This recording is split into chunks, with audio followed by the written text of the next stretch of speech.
সূরাটি শুধুমাত্র একবার এখনই শুনে নেন, তাহলে আল কোরআনকে মাথায় নিয়ে বলছি, আপনার জীবনের সকল অপূর্ণ আশাগুলো পূরণ হতে শুরু করবে। এই সূরাটি শুনতে শুনতেই মনের আশা পূরণের গায়েবী সুসংবাদ পাবেন। আপনার আশা যত বড় ও কঠিনই হোক না কেন, তা আল্লাহর দরবারে মঞ্জুর হয়ে যাবে ইনশাআল্লাহ। প্রিয় দর্শক, আল কোরআনের এই সূরার পাওয়ার ও কার্যকারিতা এতটাই বেশি যে এই দিকে আপনি সূরাটি শুনবেন আর ওই দিকে আপনার অন্তরের মাকসাদগুলো পূরণ হতে শুরু করবে।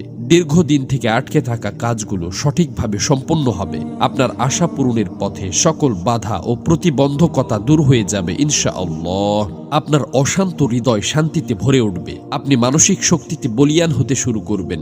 সকল দুশ্চিন্তা ও পেরেশানি খতম হয়ে চতুর্দিক থেকে সুখের বার্তা পেতে থাকবেন।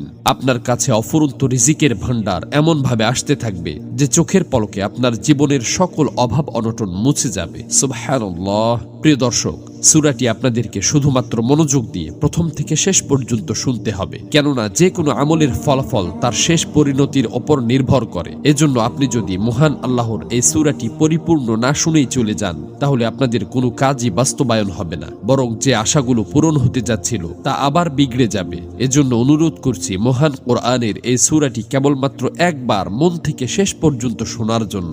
আল্লাহর কাছে দোয়া করছি, হে আল্লাহ, যারা ধৈর্য ধরে আপনার সুমহান ফজিলতপূর্ণ এই সূরাটি শোনার জন্য অধীর আগ্রহে বসে আছে, হে মালিক, আপনি তাদের মনের সকল তামান্না ও চাওয়া পাওয়াগুলো পূরণ করে দিন।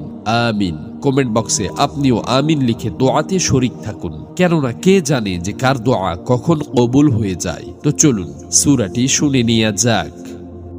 বিসমিল্লাহির রহমানির রহিম।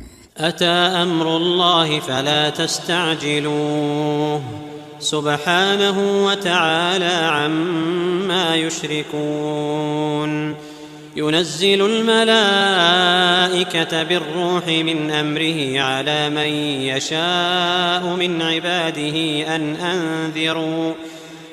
أنذروا أنه لا إله إلا أنا فاتقون خلق السماوات والأرض بالحق تعالى عما يشركون خلق الإنسان من نطفة فإذا هو خصيم مبين والأنعام خلقها لكم فيها دفء ومنافع ومنها تأكلون ولكم فيها جمال حين تريحون وحين تسرحون وتحمل أثقالكم إلى بلد لم تكونوا بالغيه